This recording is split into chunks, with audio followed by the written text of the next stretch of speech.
Hey everyone, welcome back to Mr. Cursed. You know that feeling when you're alone and something just isn't right? Well, tonight's stories will make your skin crawl. I've got 6 true encounters from lake houses deep in Appalachia. Real people, real terror, and what happened to them will haunt your dreams. Fair warning, some of you won't sleep tonight. These aren't campfire tales, they're nightmares that actually happened. Smash that subscribe button and like if you're brave enough. Drop a comment. Where are you watching from? Lights off, volume up. Let's begin. I was 42 when the factory closed down, and honestly, I never thought I'd be driving for DoorDash at my age. My name's Robert, and up until that spring, I'd been a supervisor at the textile plant for 18 years. Good job, decent pay, the kind of work that let me put my daughter through college and keep a house. But when they shut the doors in March, everything fell apart pretty quick. My wife Linda left 2 months later, said she couldn't handle the stress of not knowing where our next paycheck was coming from. Can't say I blame her, really. I was picking up whatever work I could find, and that meant driving food around at all hours, sometimes until 3 or 4 in the morning just to make rent. I'd been doing the delivery thing for about 6 months when I got that order.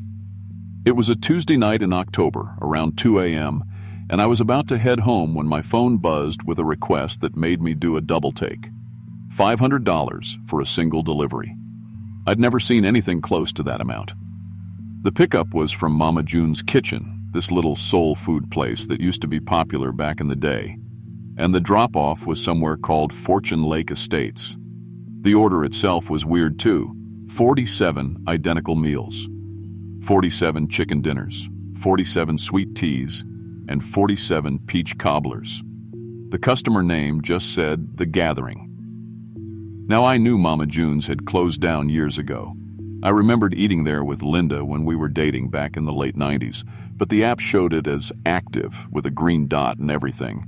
I figured maybe someone bought the name and reopened somewhere else. $500 was $500, and I needed every penny I could get. So I accepted the order and started driving toward the old location on Hickory Street. When I pulled up, though, my heart sank. The building was just ruins. Had been for years from the looks of it. Vines had grown over everything. The roof had caved in on one side, and you could see clear through to where the kitchen used to be.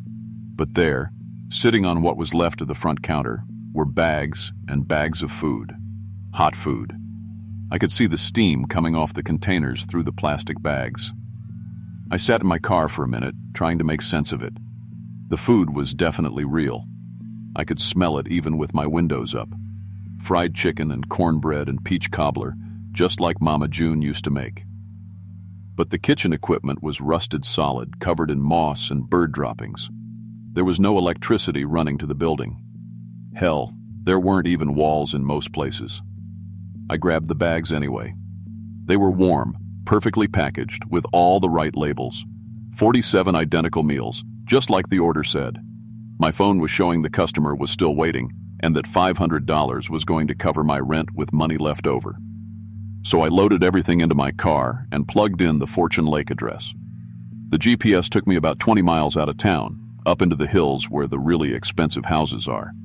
I'd driven through that area before, delivering to some of the bigger estates, but I'd never heard of Fortune Lake specifically. The road kept winding higher and higher, past gates with fancy names and long driveways disappearing into the trees. Finally, the GPS told me to turn onto a narrow road I'd never noticed before, marked only by a small wooden sign that said Fortune Lake, private. The road curved around for maybe half a mile before opening up to show the lake. And Jesus, what a lake it was.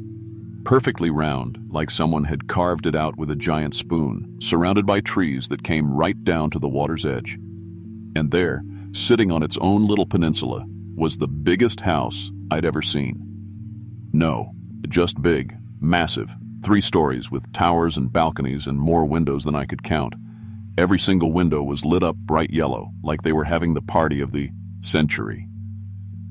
I pulled up the long circular driveway, and that's when I saw them. 47 people standing on the front lawn, all dressed up in fancy clothes. But here's the thing that made my skin crawl. They weren't moving. Not talking, not shifting around, not doing anything people do when they're waiting outside. Just standing there, perfectly still, like mannequins.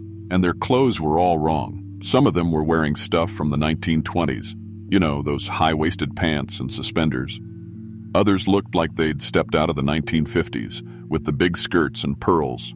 A few were in 1980s business suits, and some were wearing clothes that looked normal for today. But they were all just standing there, staring at my car. I grabbed the food and walked toward them. And that's when I got the shock of my life. The man standing closest to the house, wearing a dark blue suit that looked familiar. That was my father. My dad, who'd been dead for over 20 years. He looked exactly the same as the day we buried him, right down to the tie my mother had picked out for the funeral. He wasn't looking at me, though. None of them were. They were all staring straight ahead, like they were waiting for something specific to happen. A woman in a 1950s dress, powder blue with white gloves, stepped forward. She had this strange, formal way of talking, like she was reading from a script. "You must be tonight's delivery driver," she said. "We've been waiting since the last gathering. Please, serve the meal." I wanted to run. Every instinct I had was telling me to drop the food and get the hell out of there. But I kept thinking about that $500, and about my dad, standing there in that same suit, looking just like he did when I was a kid. So I started handing out the meals. Each person took their bag with both hands, like it was some kind of ceremony. And each one of them handed me $500 bills in return. But the money was wrong too. Some of it was bills I recognized, but others had dates that hadn't happened yet. Some were so old they looked like museum pieces. While I was handing out the food, I kept checking my phone, and that's when I noticed something that made my blood run cold. The time kept changing. It would show 2:17 a.m., then I'd look again, and it would say 8:43 p.m., then noon, then 4:15 a.m. Like time itself couldn't figure out what it was supposed to be. The woman in the blue dress noticed me staring at my phone. "Time moves differently here," she said. "We gather when fortune changes hands. It's been 23 years since our last delivery." That's when I realized what she meant. 23 years ago was 2001, the year my dad died. The year everything in our town started going to hell. Businesses closing, people leaving, the factory laying folks off for the first time in decades. She gestured toward the house, and I saw something that made my knees buckle.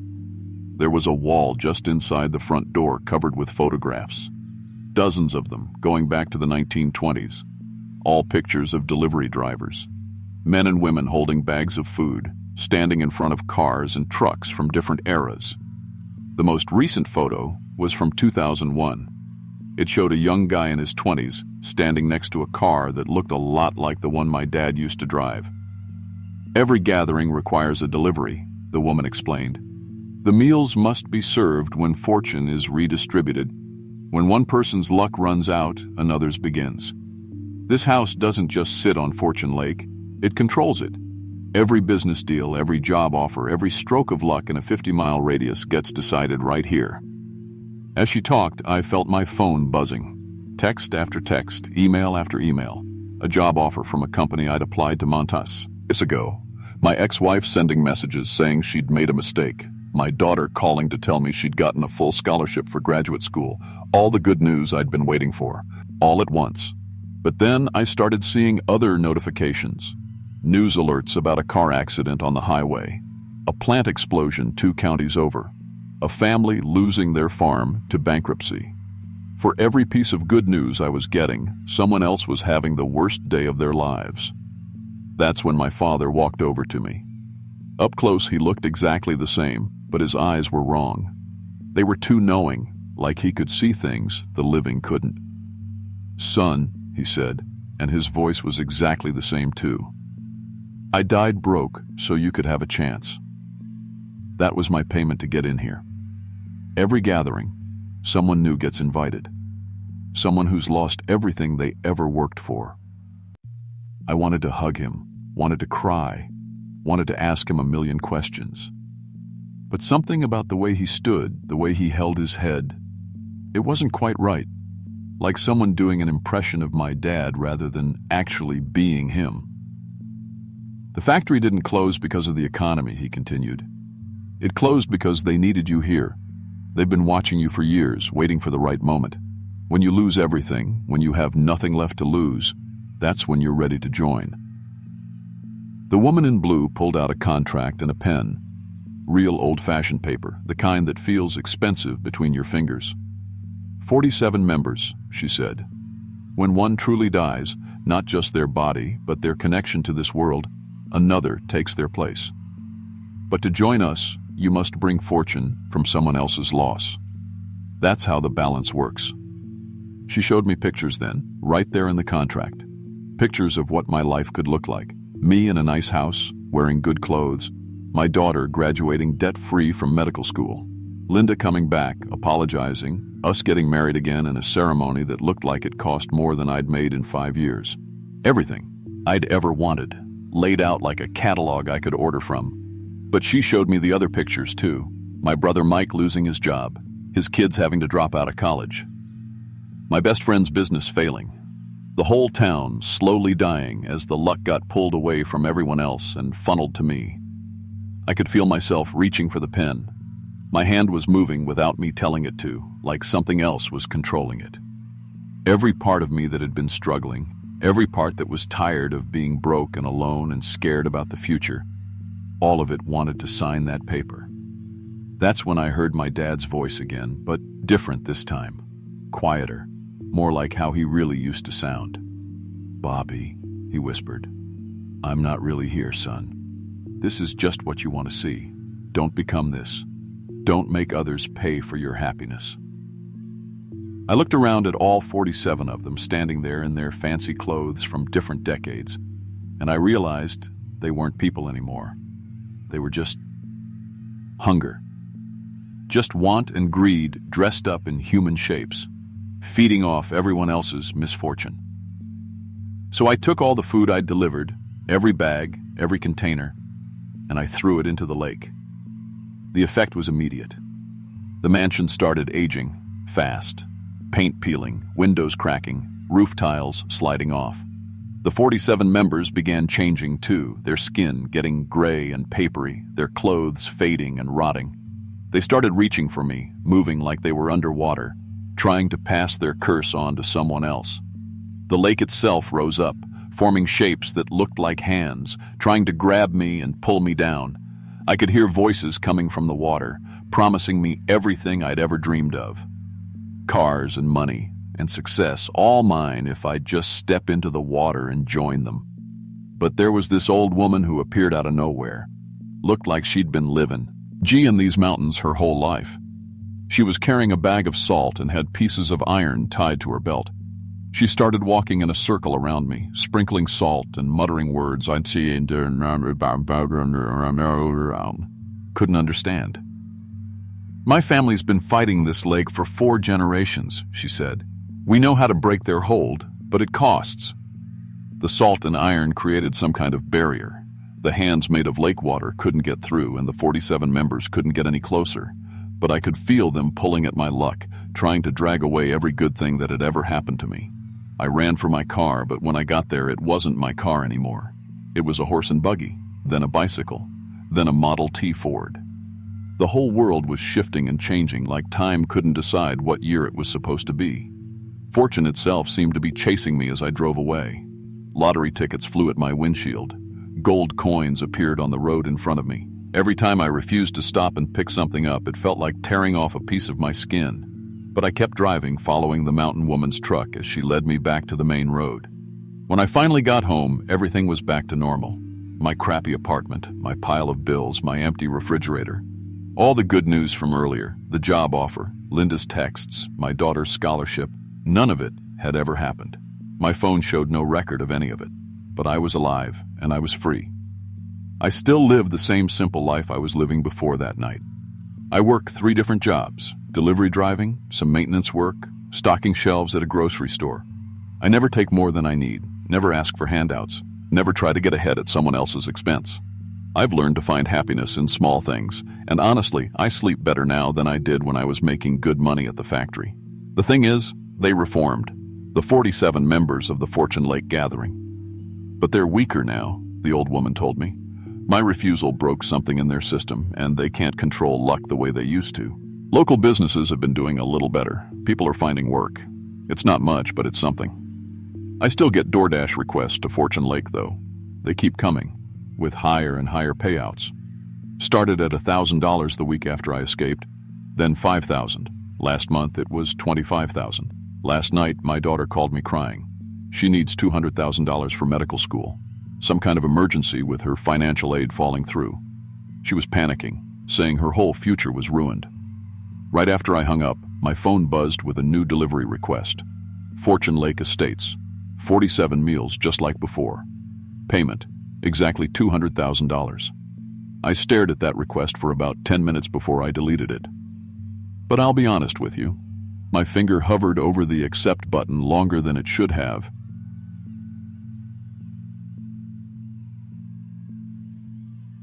I was 26 when I got the work order for Stillwater Lake, and honestly, I should have known something was off right from the start.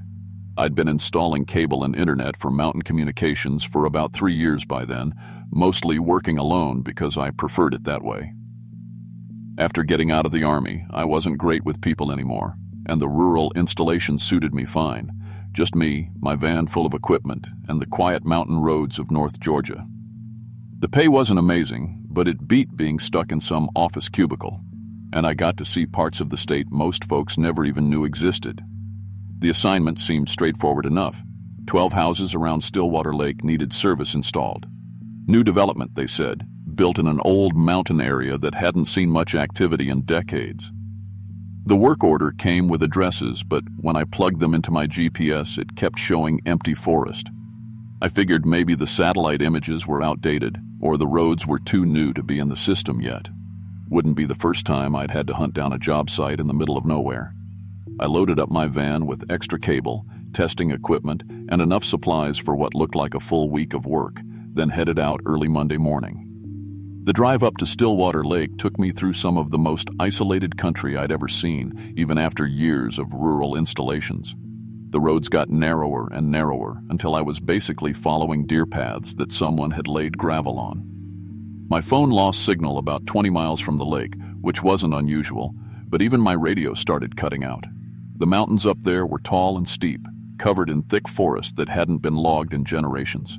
I remember thinking it was beautiful in that wild, untouched way that made you feel small. But when I finally reached the coordinates for the first house, there was nothing there, just trees and more trees. I checked my paperwork again, thinking maybe I'd written down the wrong address, but everything matched. That's when I decided to walk around a bit, see if maybe the houses were set back from the road or hidden by the tree line. What I found instead was cable infrastructure that shouldn't have existed. There were utility poles running through the forest, old weathered things that looked like they'd been there for decades. But the cables strung between them were wrong.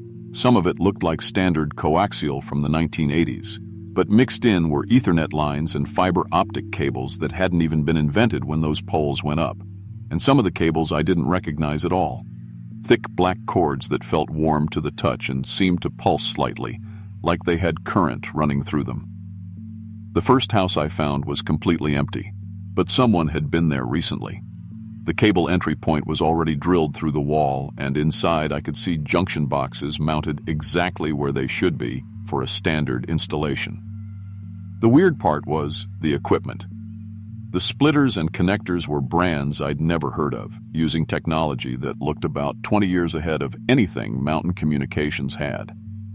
I tested one of the connections with my signal meter, and it showed readings that didn't make sense. Perfect signal strength on channels that didn't exist. That's when I noticed how quiet everything was. No birds singing, no insects buzzing, no wind moving through the trees. Even the sound of my drill seemed muffled, like the air itself was absorbing noise. I've worked in remote areas before, but there's always some kind of ambient sound. This was different. This was complete silence, the kind that makes your ears ring and your skin crawl. I was setting up to run cable to the second house when I found the stone cairns. They were scattered throughout the area, these careful stacks of rocks about waist high, and each one was topped with pieces of cable infrastructure, coaxial, connectors, Ethernet plugs, strips of fiber optic line, all arranged like offerings on some kind of altar. The equipment came from different eras too. Some of it was so old I'd only seen it in training manuals, and some I couldn't identify at all. The air up there felt wrong in my lungs, thin, like I was at high altitude, even though we weren't that far up the mountain. I had to stop every few minutes to catch my breath, and there was this sharp chemical smell mixing with something organic and rotten. The stench got stronger as I got closer to the lake, which I still hadn't actually seen through all the trees. Every utility pole in the area had red cloth tied around it at eye level. Not faded red that had been there for years. Fresh, bright red fabric that looked like it had been put up recently. The strips were all exactly the same size and tied with identical knots, creating this network of markers that seemed to define boundaries around each property. But boundaries for what, I couldn't figure out. That's when I saw them for the first time. I was running cable between two houses when I caught movement through the trees. Down by the lake, which I could finally see through a gap in the forest, there were figures standing in the water up to their waists. Tall figures, maybe 8 or 9 feet, pale as sheets and perfectly still. They were watching me work. I tried to tell myself they were just people, maybe locals who lived around the lake, but something about them made my skin crawl. They were too tall, too pale, and they stood too still for too long. When I moved to a different location, their heads would turn to track me, all moving in unison like they were connected somehow. The equipment boxes I was supposed to connect to had greasy handprints all over them, 4-fingered handprints with joints that bent the wrong way. The prints were fresh, still tacky to touch, and they covered every piece of hardware in the installation. Someone or something had been examining every connector, every cable, every junction box. Learning. My signal testing equipment started showing impossible readings. Channels from television stations that had gone off the air in the 1960s. Programming that wouldn't exist for another 20 years. Shows with dates from 2040 and 2050. The signal was crystal clear, better than anything I'd ever seen on a cable system. But it was receiving broadcasts that couldn't possibly exist. Then I heard my dispatcher's voice coming through a disconnected phone line. Gary's voice, clear as day, giving me work orders I'd never received, addresses that didn't match anything on my paperwork, instructions for installations at properties that I couldn't find. I followed the phone line back to its source and found it ran into the ground, disappearing into the earth with no connection to any network. The pale figures in the lake were studying every move I made. When I drilled holes, they leaned forward slightly. When I ran cable, their heads would tilt to track the line from point to point. They were learning cable installation by watching me work, and something about that focused attention made me want to run. I found their network the second day. While tracing some of the mystery cables, I discovered they'd built their own infrastructure underground. Miles of stolen cable and jury-rigged connections, all linking back to some central point deeper in the forest. The craftsmanship was incredible and completely wrong at the same time. Perfect connections using techniques that hadn't been invented yet, but arranged in patterns that made no sense for data transmission. Their network was receiving signals from everywhere and nowhere. Past, present, and future, all coming through at once. Radio broadcasts from the 1940s mixing with internet data from next decade. Whatever they'd built was somehow picking up transmissions across time, creating this impossible feed of information that should have been white noise, but instead came through clear as a bell. I found another installer's van parked deeper in the woods, rusted out and covered with moss. Been there for years, maybe decades. Inside, all the equipment was arranged in careful patterns on the dashboard and seats. Ritual arrangements of cables and connectors, like someone had been trying to make sense of technology they didn't understand. That's when I realized what was happening. These things, whatever they were, they thought our cables were how humans connected minds. They'd been watching us install infrastructure for decades, trying to figure out how we communicated through the wires. Modern technology had completely baffled them, but they were trying to adapt, trying to learn our new magic. Trees throughout the area had symbols carved into the bark, deep cuts that had healed over, forming raised scars in the wood. I couldn't read them, but they felt like demands, requests. A local I talked to later said they roughly translated to, connect us to the speaking. The entities wanted to be part of our network. They wanted to learn how to communicate the way they thought humans did. One of them approached me while I was working, just walked right up out of the lake, water streaming off its pale skin, and touched my cable tester with one long, wrong-fingered hand. The device went crazy, showing readings that shouldn't have been possible, signal strengths off the charts, frequencies that didn't exist. The screen flickered and showed symbols trying to become words. Teach us the speaking wires. I learned later that the entities predated the Cherokee in that area. They'd been there since before humans figured out how to make fire, communicating through the mountain itself somehow, stone and mineral and deep earth connections that we couldn't understand. But when we started stringing cables everywhere, they thought we'd learned, did the same trick. They thought the cables were how human minds connected to each other. Every night, their network grew. More cables stolen from other installations, more impossible connections buried in the forest. They were building something huge and complex, learning from every mistake, getting better at mimicking our technology without understanding what it actually did. I found the antenna on my third day there. Massive structure built from stolen satellite dishes and cell towers, hidden deep in the forest and pointed straight up at the sky. It was receiving something, signals from frequencies that didn't exist on any spectrum I knew. Whatever was coming through those cables wasn't from Earth. That's when I found the mountain communications paperwork hidden in my van. Documents I'd never seen before, stamped with classifications I didn't recognize. The company knew about the entities. This whole installation wasn't for new residents. It was a monitoring mission. They weren't sending me to install cable for humans.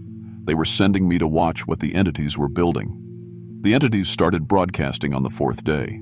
Their signal overrode every communication system in the area, coming through car radios and cell phones and laptop speakers all at once. One message, repeated over and over. Original inhabitants request reconnection to star voices. When I tried to leave, all the roads led back to the lake. My GPS showed me driving in circles even when I was going straight. The mountain roads had changed somehow, or maybe they were showing me what they wanted me to see. Every path, every trail, every logging road brought me right back to those pale figures standing in the water. I had to destroy part of their network to break free. Cut through a major junction with my wire strippers felt like I was betraying something ancient and patient and desperate. I trying to learn. The moment I severed that connection, reality snapped back to normal. Roads went where they were supposed to go. GPS started working again, but my van's electronics went haywire during the escape. Radio shocking me every time I touched it. Engine cutting out at random intervals. Finally caught fire about 5 miles from town, forcing me to abandon it and walk the rest of the way. The entities followed me, maintaining exact spacing like they were connected by invisible wires. Always the same distance behind, never getting closer, never falling back. Just walking along the road at that same measured pace, watching me leave their territory. I can't work with electronics anymore. Everything malfunctions in my presence now. Cell phones crash, computers freeze, cable testing equipment gives impossible readings. Mountain communications let me go after my equipment started failing their safety inspections. Said my gear was defective, but I knew better. Sometimes I still hear their signals coming through any speaker system nearby. Radios, televisions, laptop speakers, doesn't matter. They're still trying to communicate, and they're getting clearer every month. Learning human language bit by bit, figuring out how our speaking wires actually work.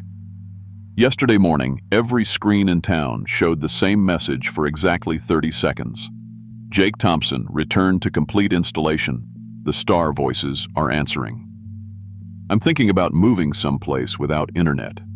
Maybe someplace without electricity at all. Because I think they're still learning, and I think they're almost ready to connect their network to ours. And when that happens, when they figure out how to bridge their star voices to our speaking wires, I'm not sure humanity is going to like what starts talking back.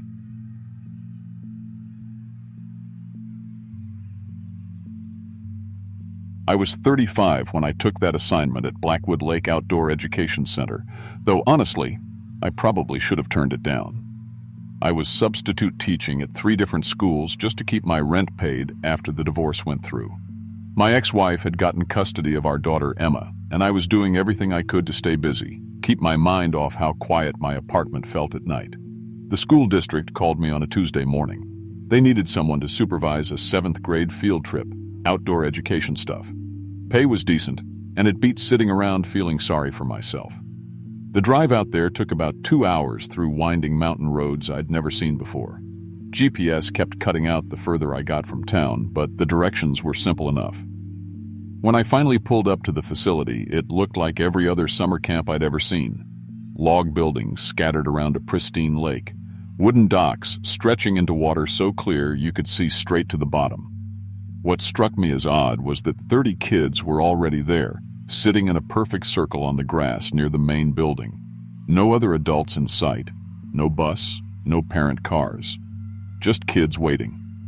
I parked my truck and walked over, expecting to find their regular teacher somewhere nearby. That's when one of the kids, a girl with pigtails, handed me a clipboard with permission slips. I glanced at the top page and felt something cold settle in my stomach. The date was September 15th, 1987. I flipped through the rest, all dated 1987. Had to be some kind of mistake, maybe old forms they'd photocopied without updating. "Where's your regular teacher?" I asked the girl. "You are our teacher," she said, like it was the most obvious thing in the world. I introduced myself as Mr. Thompson and asked where they'd come from, but the answers didn't make sense. They kept mentioning TV shows I remembered from when I was their age. "Did you see MacGyver last night?" And, "I hope we get back in time for the Cosby Show." Maybe they had some kind of retro TV night at home, I figured. Kids are weird about stuff like that. The facility director, or whoever was supposed to be running this place, was nowhere to be found. There was a main lodge with a kitchen, a few classrooms, and about 8 bunk cabins arranged around the lake. Everything looked well-maintained, but somehow frozen in time. The equipment in the nature center was all from the 80s. Microscopes, charts, even the safety posters had that distinct look. But it was all pristine, like it had been preserved in a museum. I found my lesson plans on the main desk in the lodge. They were in my handwriting, which was impossible since I'd never been here before. The subject was listed as temporal ecology instead of the lake ecology I was supposed to teach. I stared at those words for a long minute, trying to make sense of them. Someone was playing a joke, had to be. When I pulled out my phone to call the school district, the date showed September 15th, 2024. But the wall calendar in the lodge showed September 15th, 1987. I walked around the building checking other calendars. Same date, same year. 1987. The kids all had digital watches, those chunky ones that were popular back then, but when I looked closer at the displays, they showed dates that couldn't exist. February 30th, 1987. April 32nd, 1987. During lunch, I tried to engage them in normal conversation, asked about their families, their school, what grade they were in. They answered readily enough, but kept slipping in references that made my skin crawl. Tommy, a red-headed kid who seemed to be their informal leader, mentioned his dad working at a factory that I knew had closed in the 90s. Another girl talked about her older bro. They're being deployed, but described it like Vietnam instead of Iraq or Afghanistan. The strangest part was how their ages seemed to shift. In the space of a single conversation, Tommy would look 12, then 16, then maybe 8 years old. Not dramatically, just subtle changes in his face, his voice, the way he carried himself. I kept blinking hard, thinking I was getting eye strain from the mountain air. The afternoon lesson was supposed to be a swimming assessment. Standard stuff, make sure the kids could handle themselves in the water before we did any canoeing. I lined them up at the dock and had them jump in one by one. That's when things got truly impossible. All 30 kids went under the water at exactly the same time, like they'd rehearsed it. I started my stopwatch and waited. After 5 minutes, I began to worry. After 10, I was pulling off my shoes to dive in after them. At 20 minutes, I was in full panic mode, about to call 911, even though my phone had no signal. They surfaced at exactly 47 minutes, all 30 of them at the same instant, completely dry, hair perfectly styled, clothes unwrinkled. They climbed out of the lake like nothing had happened and asked what was next on the schedule. I was shaking. "How did you hold your breath that long? Why aren't you wet?" They looked at me like I was the one being weird. Tommy tilted his head, and for a moment he looked ancient, like an old man in a child's body. "We don't get wet in September, Mr. Thompson. You should know that." That evening, after the kids had gone to their bunks, I met the other substitute teachers. There were two of them, Mrs. Patterson, who insisted it was 1953 and kept asking if I'd seen her class of boys from the CCC camp, and Mr. Rodriguez, who was convinced it was 2009 and worried about getting his hybrid car started in the cold. Both of them looked as confused and frightened as I felt. We compared notes by the fireplace in the main lodge. All of us had found lesson plans in our own handwriting for subjects we'd never heard of. All of us had been told by our school districts that we were the only teacher assigned to this trip. And all of us had watched our kids do impossible things. Mrs. Patterson's boys had built a campfire that burned without wood, just floating flames in the air. Mr. Rodriguez's class had gone on a nature hike and brought back plants that didn't exist. Flowers with geometric patterns too perfect to be natural. Leaves that chimed like bells when the wind hit them. "The lake," Mrs. Patterson whispered, staring out the window. "Look at the lake." I followed her gaze and felt my breath catch. The water reflected different skies on different shores. The northern shore showed a 1950s sunset with that sepia tone old photographs have.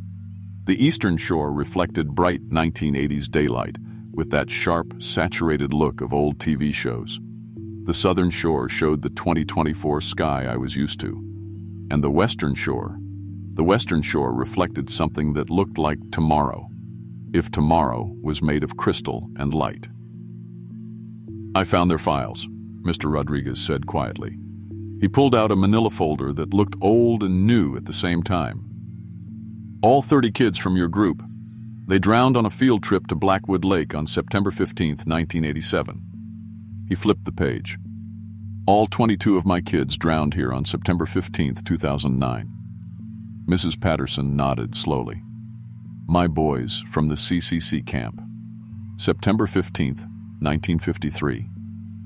I grabbed the folder with shaking hands. There was another section I hadn't seen.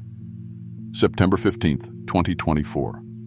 37th graders scheduled for outdoor education field trip to Blackwood Lake. All listed as presumed drowned. It hasn't happened yet," I whispered. "It's happening now," Tommy said from the doorway.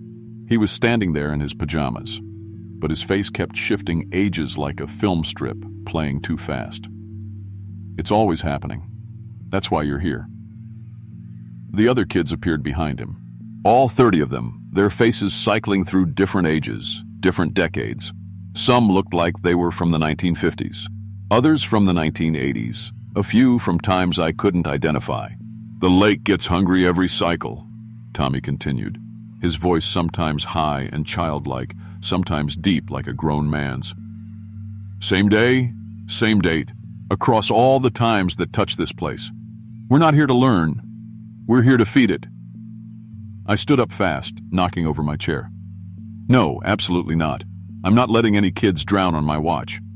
But when I tried to move toward them, my hands passed right through Tommy like he was made of mist. Then suddenly, he was solid again, and I grabbed his shoulder.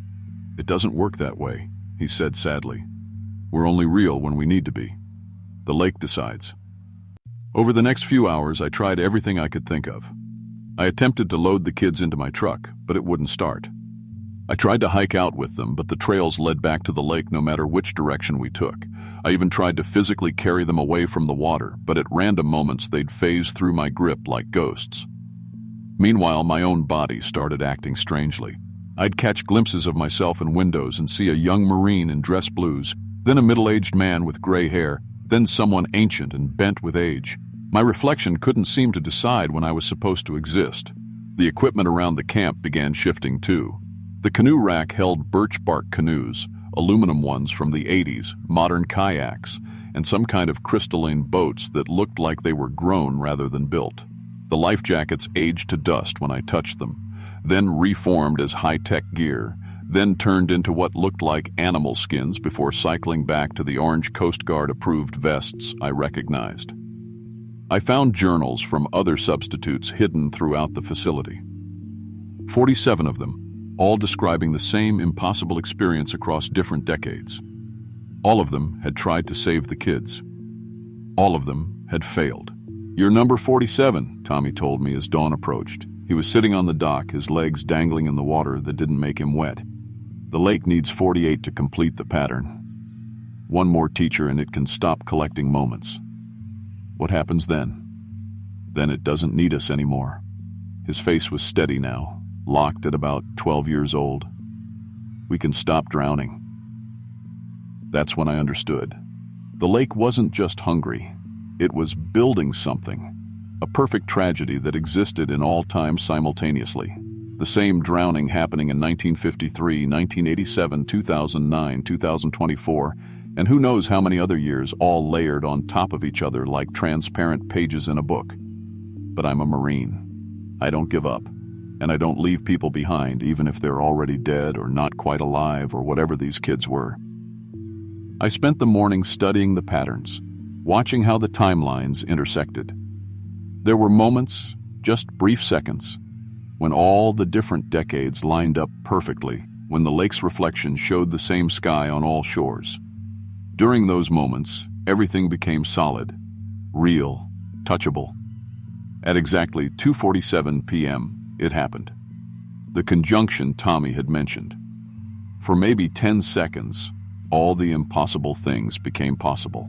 The kids were completely real, the equipment was solid, and the lake was just a lake. I grabbed as many kids as I could and ran. Not toward the parking lot or the trails. Those were still part of the lake's territory. Instead, I ran toward the conjunction point itself, that spot where all the timelines crossed. My Marine training kicked in, recognized the terrain, identify the weak point, exploit it. We made it. All 30 kids, plus Mrs. Patterson's 22, plus Mr. Rodriguez's class. But they weren't quite the same anymore. They were composite beings, parts from different decades fused together.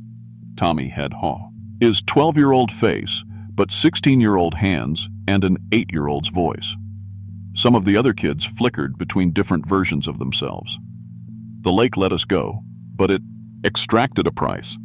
I didn't escape unchanged.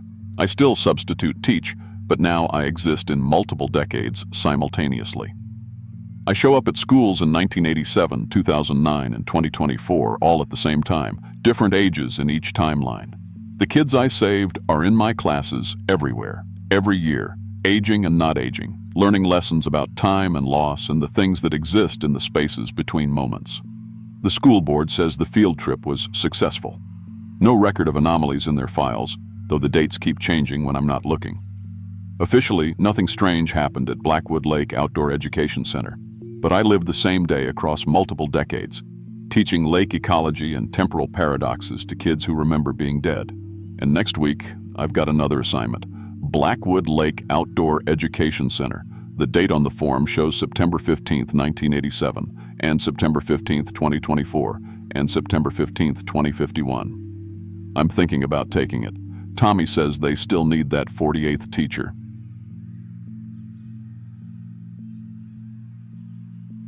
I was 28, working 3 nursing jobs to pay off student loans when I took a night shift at Pine Lake Emergency Clinic during senior week. This was back in 2019, and honestly, I needed the money bad enough that I didn't ask too many questions about why they were paying double overtime for a temporary position. I'd been an RN for 5 years at that point, recently moved down from Philadelphia to work at the regional hospital, and figured a quiet mountain clinic would be easy money compared to the chaos I was used to. The job posting said they just needed someone to cover their regular night nurse who'd called in sick. Simple enough. Pine Lake was about 40 minutes up into the mountains from where I was staying, one of those tiny communities that tourists pass through on their way to bigger lakes. I'd never heard of it before, which should have been my first red flag. When you work healthcare in rural areas, you get to know all the little towns pretty quick.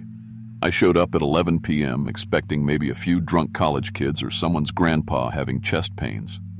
What I found instead was 30 teenagers in the waiting room, all completely unconscious. Not sleeping, not passed out drunk, unconscious. They were sitting upright in the plastic chairs like they'd just dozed off watching TV, but their breathing was so shallow I had to check each one to make sure they were alive. The day nurse, this older woman named Betty, was packing up her things like nothing unusual was happening. When I asked her what was going on, she just shrugged and said, "Senior week, happens every year. Their vitals are all fine, just let them sleep it off." Then she handed me a clipboard with 30 names on it and walked out the door. I've been a nurse long enough to know when something isn't right. These kids weren't drunk or high. Their pupils were normal, no smell of alcohol, steady pulse, glucose, the color. But they were completely unresponsive. I tried shaking them, calling their names, even used a pen light in their eyes. Nothing. What really freaked me out was how their eyes moved. All 30 of them, their eyes would track back and forth in perfect unison, like they were watching the same movie behind their eyelids. I started doing vitals on all of them, and that's when things got really weird. Every single reading was identical. Heart rate, 62 BPM. Blood pressure, 118/78. Temperature, 98.6, exactly.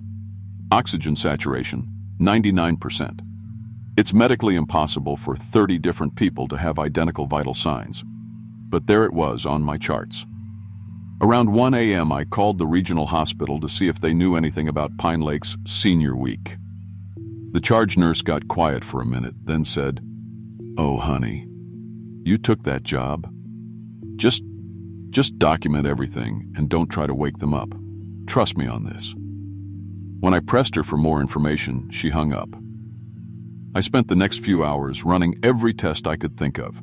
Blood draws, EKGs, even called for a mobile MRI unit from the county. The blood work came back completely normal, better than normal actually. These kids had perfect chemistry panels, no signs of drugs or alcohol, nothing that would explain the comas. But there was something else in their blood, something the lab couldn't identify, microscopic organisms that didn't match anything in their database. Under the microscope, they looked almost like tiny jellyfish, and they moved with purpose. The MRI results were even stranger. All 30 kids showed the exact same brainwave patterns, like their minds were linked somehow. The technician said he'd never seen anything like it. It looked like one consciousness spread across 30 brains. That's when I started digging into Pine Lake's history. The clinic had a dusty filing cabinet full of old medical records, and what I found made my blood run cold. Every 20 years, dating back to 1944, there were reports of mass coma events during senior week. Always the same number of kids, always the same symptoms, always lasting exactly 7 days. The pattern was so consistent, it couldn't be coincidence. In 1944, there had been a military training camp at Pine Lake. The records from that year were mostly blacked out, but I could make out reports of soldiers seeing lights under the water and hearing what they described as recruitment messages. The base was shut down suddenly, and the lake was declared off-limits for swimming. But kids kept coming back every year for senior week. It was tradition. Around 3 a.m., I was feeling exhausted and dozed off in the break room. That's when I had the dream. Suddenly, I was underwater in Pine Lake, but I could breathe. All 30 kids were there with me, swimming deeper and deeper toward the bottom. Below us was a massive city, all glowing towers and flowing structures that looked like they were made of coral and bone. The kids were swimming toward it eagerly, and something in the water was welcoming them home. I woke up gasping, and when I went to check on the kids, they were all staring at me with open eyes. But they weren't seeing me. They were looking through me, like I wasn't even there. Then, at exactly 3:33 a.m., they all spoke in unison. Latitude 36.7582, longitude 81.2D43, depth 47 feet. Then their eyes closed again. I wrote down the coordinates and looked them up online. They pointed to a spot on the north shore of Pine Lake. The next night, things got worse. I came in to find notes left by the previous night nurse from 2004. She'd hidden them behind the filing cabinet, and her handwriting was shaky, desperate. "They're not sick. They're being recruited. The lake chooses them. Don't let them reach day 7. The kids were changing. Their heart rates had dropped to 45 BPM, but they seemed fine. Their skin was getting paler, almost translucent, and when I listened to their lungs, it sounded like they were processing oxygen differently, more efficiently. like they were adapting to breathe underwater. On day 3, I noticed the gill slits, tiny openings behind their ears that definitely hadn't been there before. They were functional too. When I put a damp cloth over them, the kids' oxygen levels actually improved. I was keeping them moist with saline solution, following some instinct I didn't understand. The worst part was the parents. They kept coming in to check on their kids, but they couldn't see the changes. When I pointed out the gill slits, they'd get this blank look and say their child just had a little rash. When I showed them the translucent skin, they'd insist it was just pale from being tired.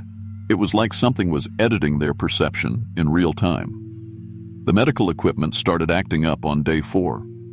Heart monitors would show heartbeats from before the kids were born, then jump to brain activity patterns that wouldn't be possible until after death. The EKG machines traced out what looked like sonar patterns, and the blood oxygen monitors kept displaying readings for water depth instead of saturation levels. I tested the lake water and found the same organisms that were in the kids' blood. But these were different, older, more complex. When I put a drop of lake water under the microscope, the organisms spelled out words. Soon. By day 5, I realized what was happening. The lake wasn't just a body of water. It was alive. A single organism that had been waiting at the bottom of that mountain basin for thousands of years. These kids weren't sick. They were being transformed into something that could live in both worlds, air and water. The lake needed new residents for whatever civilization existed in those depths. I found military documents from 1944 that confirmed it. Soldiers reported seeing a vast underwater city and receiving telepathic messages about humanity's future.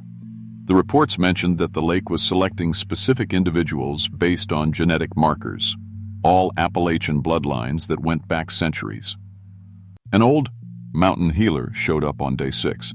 She must have been 90 years old, and she walked right past me into the room where the kids were lying. Lake's been choosing folks since before the Cherokee, she said. Since before humans walked these mountains, every generation it takes a few and gives back knowledge. But these young ones, it's taking too many. The kids' bodies had changed dramatically by then. Their hearts had developed a third chamber, their skin was completely see-through, and their blood had turned a pale blue-green color. They looked beautiful and terrible at the same time, like they were becoming something that had never existed before. On the 7th day, they all woke up. Not the blank, distant staring from before. They were fully conscious and aware. They stood up together, moved together, spoke in harmony. "Sarah," they said to me, "we want to show you the truth below. Will you come with us?"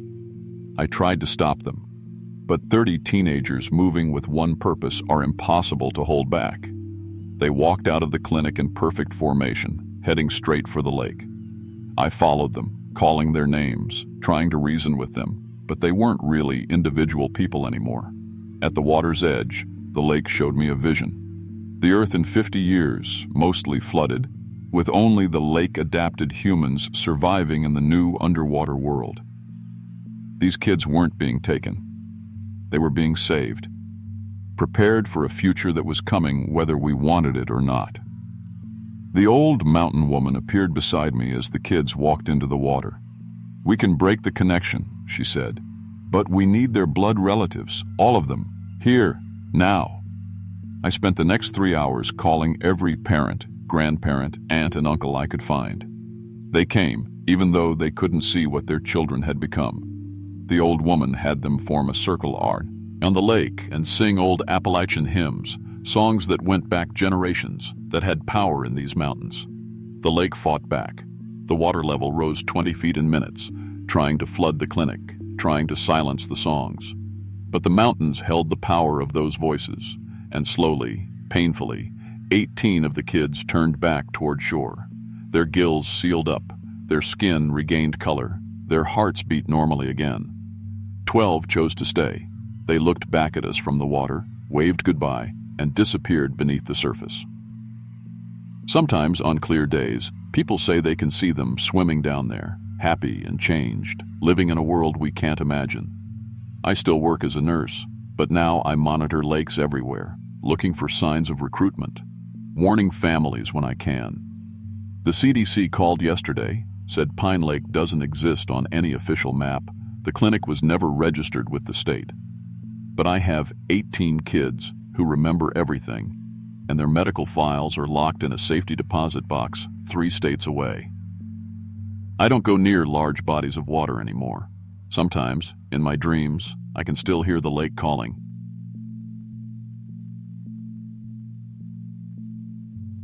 I was 29 when I got booked to photograph a wedding at Bridal Veil Lake in West Virginia, and honestly, I should have known something was off when they offered me $1,000 for what was supposed to be a simple sunset ceremony.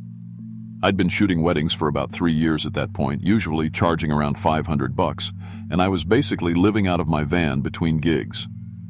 The rent on my apartment back in Richmond was due in 2 weeks, and I was short about $400. So when this bride called me up offering double my usual rate, I didn't ask too many questions. She said it was a family tradition, that her people had been getting married at this particular lake for generations, and they wanted someone from outside the area to document it. Looking back now, I think that last part should have been a red flag. The drive up to Bridal Veil Lake took me through some of the most isolated mountain roads I'd ever seen.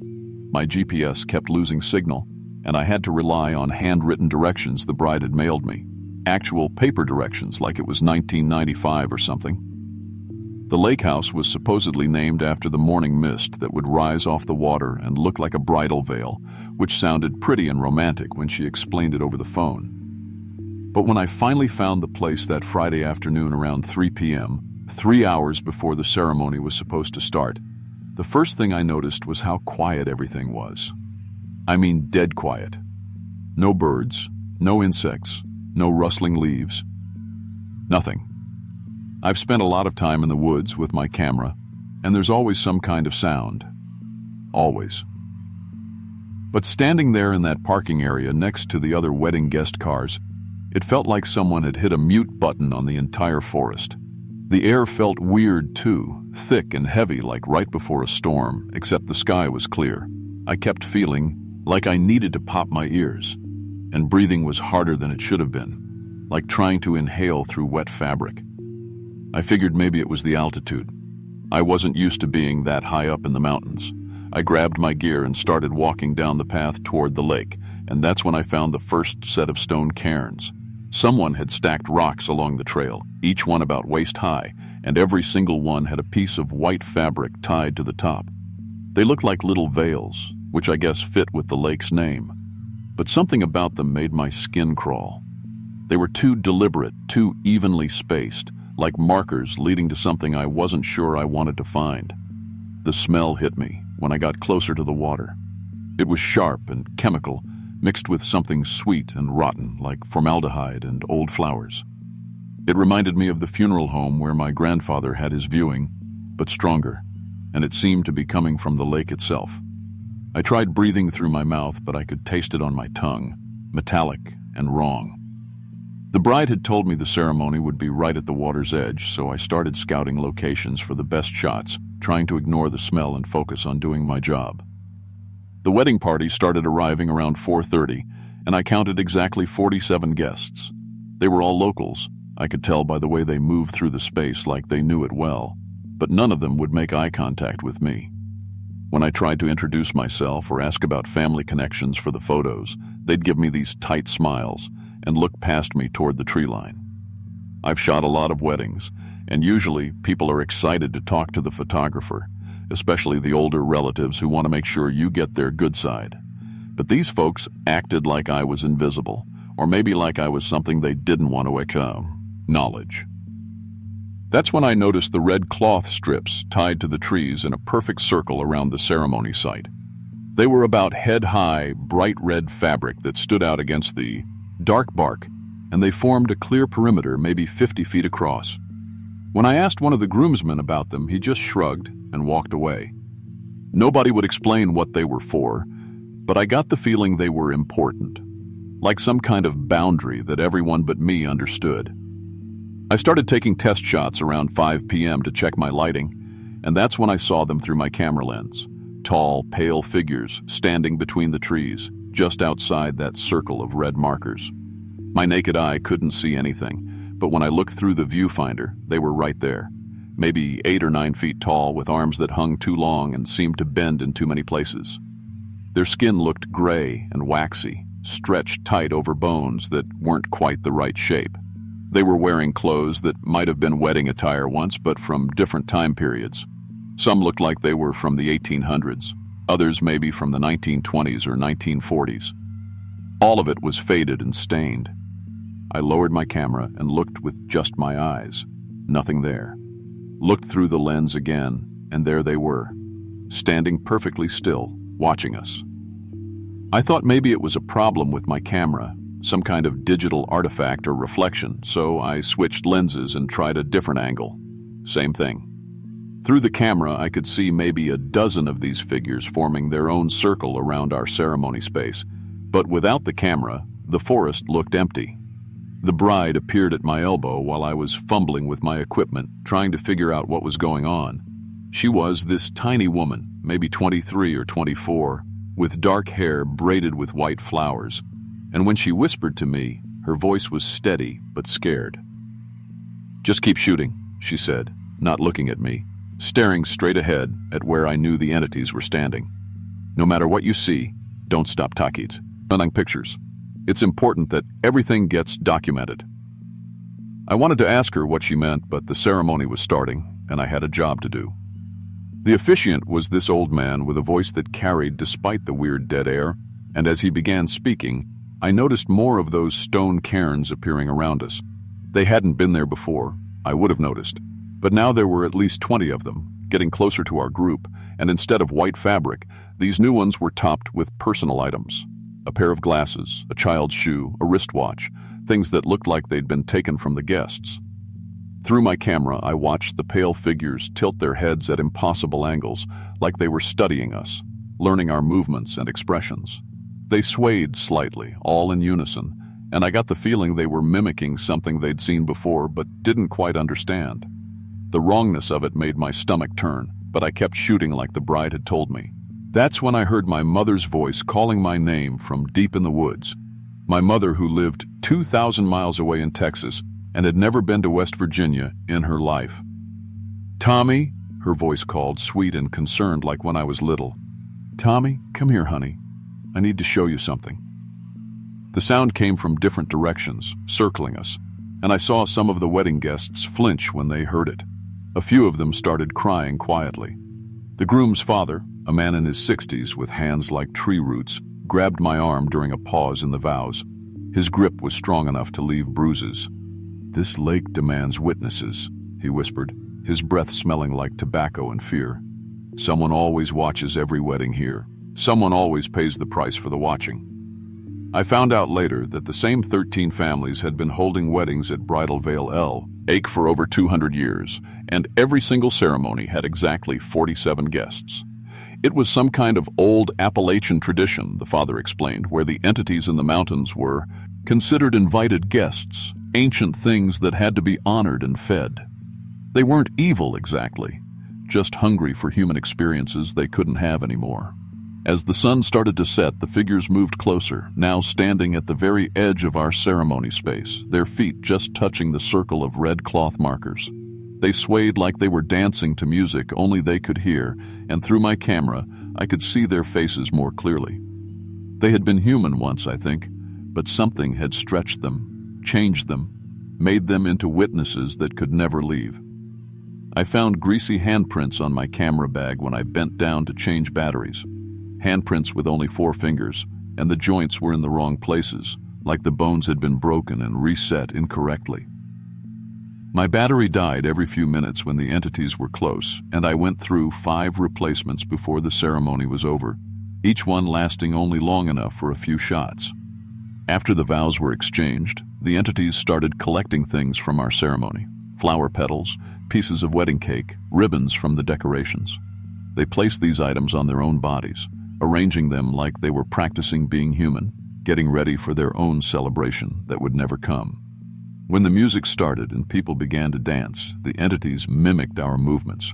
But everything was wrong. They danced backwards, their arms bent in impossible directions, and they moved in perfect unison like they were controlled by the same mind.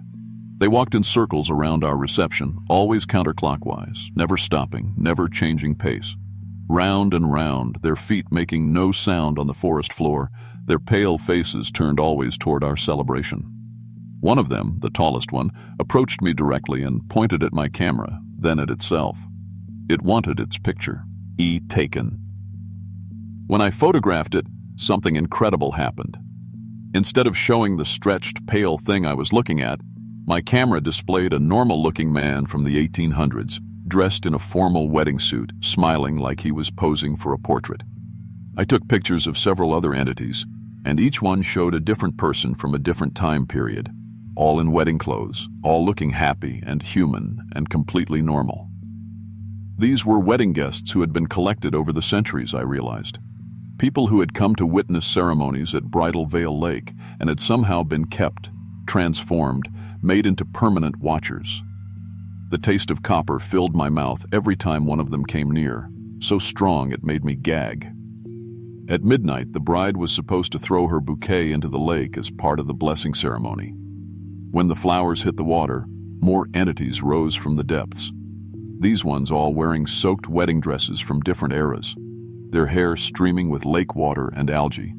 I counted them, exactly 47, a perfect mirror of our 47 living guests. The entities started pairing up with the human guests, standing directly behind them, copying their exact movements and expressions. The tallest one, the one that had wanted its picture taken, chose me. I felt its cold breath on the back of my neck, felt it learning my gestures and the way I held my camera. The DJ, a kid who couldn't have been older than 20, whispered to me without moving his lips, "Don't run. Don't scream. Let them complete the ritual, and you'll survive the night." When the first light of dawn touched the lake, the entities melted back into the forest like mist, but one of them followed me to my van. I could feel it watching as I loaded my gear, and when I finally got the engine started and began driving away, I saw it in my rearview mirror, standing in the middle of the road waving goodbye with that too long arm. I found $5,000 in my camera bag when I got back to Richmond, 10 times my usual rate, in old bills from different decades. Some of them looked like they were from the 1920s, others from the 1950s, all of them real, but old enough that I had trouble spending them without getting strange looks. I can't photograph weddings anymore. Every picture I take shows those entities standing in the background, watching, learning, waiting. I switched to landscape photography, then portraits, then stopped taking pictures altogether. I work construction now, regular hours, regular pay, nothing that involves documenting other people's happiness. Last week, I got a call about another wedding at Bridal Veil Lake. The voice on the phone was mine, but I never made the call. It was asking if I was available for a sunset ceremony, offering double my usual rate, explaining that it was a family tradition. I hung up and disconnected my phone, but sometimes, late at night, I can still hear it ringing.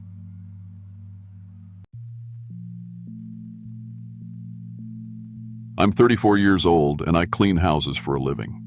Been doing it for about 8 years now, ever since my divorce left me with 3 kids and not much else. During the day I work for one of those big cleaning services, but nights and weekends I take on private jobs for extra cash. That's how I ended up at Crow's Nest Lake in North Carolina, cleaning what turned out to be the strangest house I've ever set foot in. The job came through a referral from another cleaner who couldn't take it. Seemed simple enough. New owners had bought this old lake house online, sight unseen, and needed it deep cleaned before they visited. They were offering $1,000 cash for a weekend's work. With 3 kids and rent due, I didn't ask too many questions. I should have. The house sat right on Crow's Nest Lake, this beautiful Victorian mansion that probably cost more than I'd make in 10 years. But as soon as I pulled into the gravel driveway, something felt off. The whole place was covered in this strange black dust, not like regular dirt or pollen. It was finer than that, almost like soot, but there was no chimney or fire damage I could see. The dust covered everything. The wraparound porch, the windows, even the trees around the house had a light coating of it. I unlocked the front door with the key they'd left under a fake rock and stepped inside. The silence hit me first. Not just quiet, but completely silent. No birds outside, no insects, no wind through the trees. Even when I turned on my industrial vacuum, it sounded muted, like the noise was being absorbed by the walls themselves. That's when I noticed the cairns, 23 of them scattered throughout the house. Little stacks of stones, each one topped with cleaning supplies from different decades. An old rag here, a wooden-handled scrub brush there, a can of Ajax from the 1960s on another. They were arranged perfectly, like someone had been maintaining them for years. The black dust was everywhere inside too, but it moved wrong. I'd sweep it into a pile, turn around to get the dustpan, and it would be scattered again. Not like wind had blown it. It formed patterns on the floor, spirals and triangles that looked almost deliberate. I told myself it was static electricity or air currents, but honestly, I've been cleaning for years, and dust doesn't behave like that. The chemical smell started around noon, sharp and harsh like ammonia mixed with something rotting. I checked every room, every closet, looking for dead animals or old cleaning products, but found nothing. The smell just hung in the air, getting stronger as the day went on. Every doorknob, window latch, and drawer pull in the house had strips of red fabric tied to them. Old fabric, faded and frayed like it had been there for decades. I untied a few to clean properly, but they kept reappearing. I'd remove one from a bedroom door, come back 20 minutes later, and it would be tied exactly as before. The mirrors were the worst part. Every single one showed a different room than the one I was standing in. I'd be cleaning the kitchen, look up at the mirror above the sink, and see the living room. But not just the living room at a different time of day. Different lighting, different shadows. I started avoiding looking at them directly. Around 3 in the afternoon, I was washing windows when the handprints appeared. 4-fingered prints pressed against the glass from the outside. They showed up as I cleaned, like the cleaning solution was revealing them. The glass was warm where the prints were, like someone had just pressed their hands there. But I was on the 2nd floor, and when I looked outside, nothing was there. That's when I started seeing them in my peripheral vision. Tall, pale figures moving, between the trees by the lake. Every time I turned to look directly, they were gone. But I could feel them watching, studying me as I worked. I finally got a clear look at one around sunset. I was cleaning an upstairs bedroom when movement outside caught my eye. It stood about 8 feet tall, arms hanging down to its knees, wearing what looked like old servant's clothing. The proportions were all wrong, too thin, too elongated, like someone had stretched a person on a rack. It was watching me through the window with these dark, empty eye sockets. I found the diary in a kitchen drawer later that evening, dated 1902. Written by someone named Mary, who'd been hired to clean the same house. She described everything I was experiencing: the moving dust, the silence, the tall figures by the lake. The last entry said she was starting her 7th day of cleaning. There were no entries after that. I kept reading and found more diaries, more cleaners, going back over a century. They all described the same 7-day pattern. Work for a week, then disappear. The house would stay empty for months or years. Then new owners would hire someone else. That's when I heard my kids calling for me. "Mama, Mama, where are you?" The voices were coming from upstairs, clear as day. But my kids were at school, 40 miles away. I called out anyway because the voices sounded so real, so desperate. "We're scared, Mama. Come find us." I ran upstairs, following the voices. But the rooms were empty. Just those mirrors showing me places I wasn't, times that weren't now. The entities, that's what I started thinking of them as, began watching me more closely.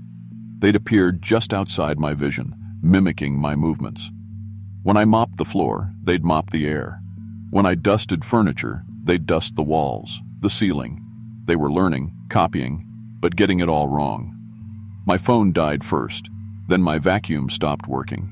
Even my manual broom snapped in half when I tried to sweep. It was like the house was draining the energy from everything, including me.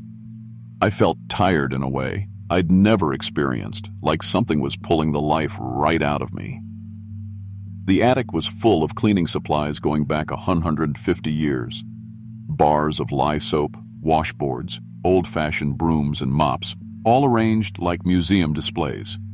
Someone, or something, had been collecting them from every cleaner who'd worked here. I realized the black dust came from the lake. Every morning there was more of it. tracking in from outside like someone had walked through the house with dirty feet. But the footprints were wrong. Too long, too narrow, with only 4 toes. Fresh symbols kept appearing in the wooden floors as I cleaned. Triangles and spirals carved deep into the wood, still bleeding sap. The house was old, but these marks were new, appearing overnight like the house itself was writing messages. Then I found the note, written in the black dust on a clean table. "Clean us too." An arrow pointed toward the lake. The neighbor I met at the general store the next morning warned me about the lake. "Those things been there longer than people," she said. "They're the original housekeepers, maintaining that place since before anyone built on it." That's when I understood. They weren't haunting the house. They were living in it. The house was theirs, and they saw my cleaning as an invasion of their territory. They weren't trying to scare me away. They were defending their home. So I tried working with them. When they appeared beside me, copying my movements, I slowed down, let them learn properly. They got better at it, understanding the purpose behind each action. For a few hours, we worked together in strange harmony, but something was wrong with time.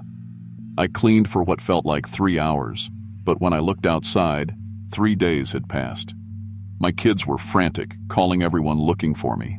My hands had aged decades while I worked, skin wrinkled and spotted, then return. Ed to normal when I stopped. Looking through the lake water, I could see another house beneath the surface. An exact copy of the one I was cleaning, where the entities actually lived. The 2 houses existed in the same space somehow, and cleaning one affected the other. They made me an offer, writing it in the dust.